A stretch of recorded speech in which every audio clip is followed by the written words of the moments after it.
Қайырлы күн, құрметті оқушылар. Балдәурен үйірмесіне қош келдіңіздер. Менің аты жөнім Тілеулиева Гүлнұр. Бүгінгі біздің тақырыбымыз жыл мезгілдері деп аталады. Балалар, бүгінгі сабақтан сендер жыл мезгілдері жайлы және ондағы өзгерістер мен ерекшеліктері туралы мағлұмат алатын боласыңдар. Балалар, қазір жылдың қай мезгілі?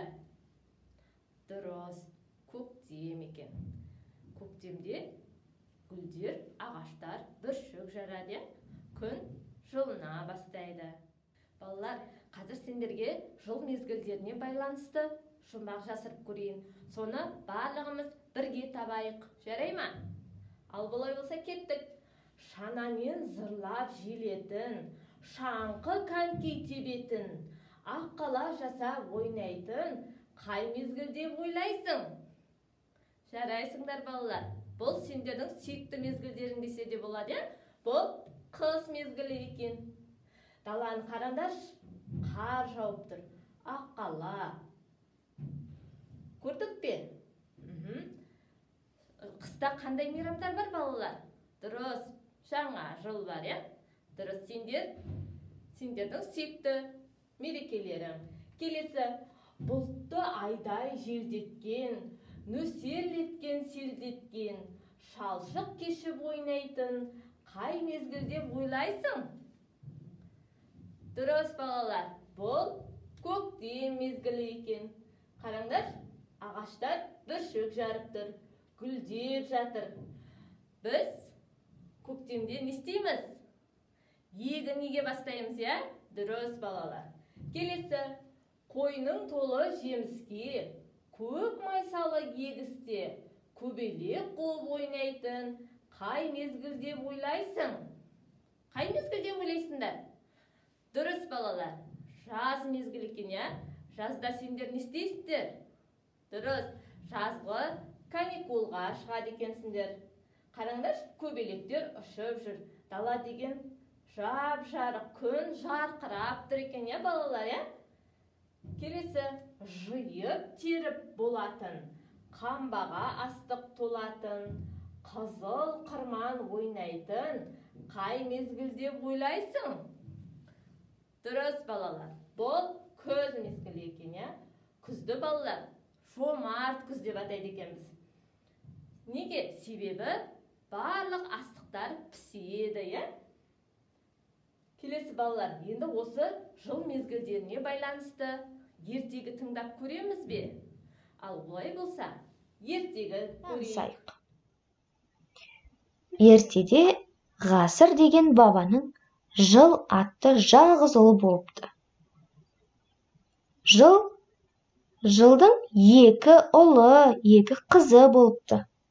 Үлкені қыз шатақ мінезді болыпты. Десе мә деген сотқарлау, басынан сөз асырмайтын қиқар болыпты. Содырлау болғанмен, әкесі оны бір беткейлігі, шымырлығы үшін жақсы көріпті. Екіншісі көктем жұрттан асқан көрікті, жаны да нәзік, сұлу қыз болып өсіпті.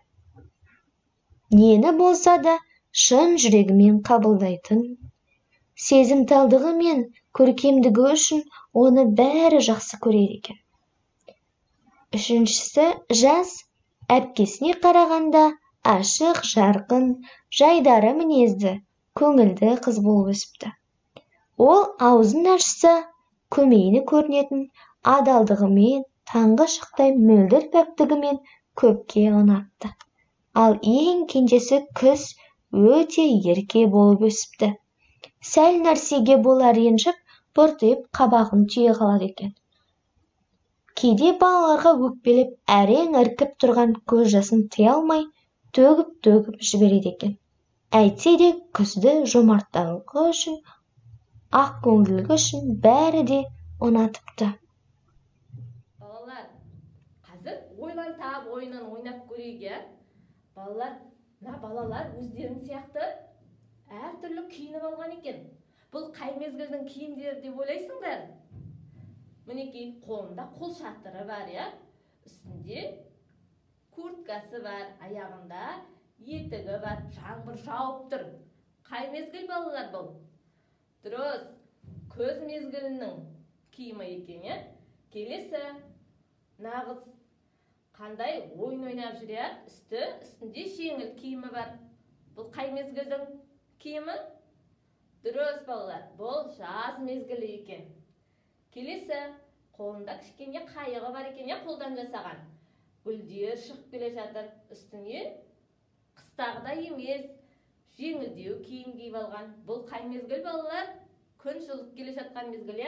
Дұрыс, бұл көктем мезгілі екен. Келесі балалар, көрдік пе?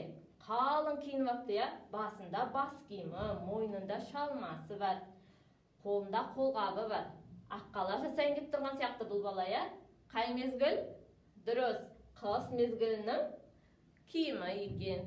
Жарайсыңдар балалар, сондай ақылдысыңдар. Балалар, шаршадық па? Олай болса, сергіп алайық. Сергіту сәтін жасайықшы. Кеттік.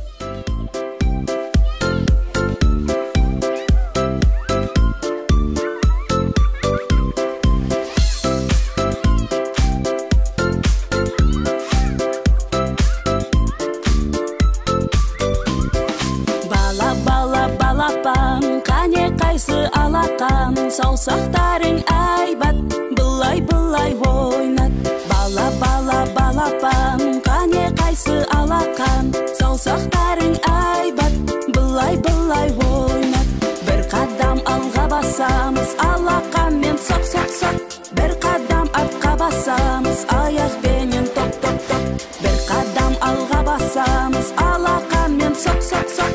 Бір қадам артқа басамыз, аяқпенен топ.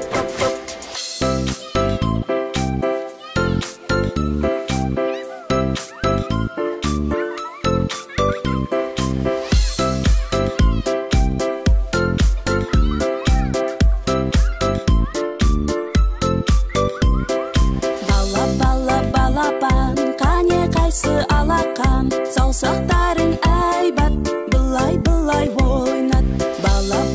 Балапан, қане қайсы алақан, саусақтары айбат, былай ойнат. Балалар, бүгін сендер жылдың 4 мезгілі туралы өттіңдер. Бүгінгі сабағымыз осымен аяқталды. Сау болыңдар балалар.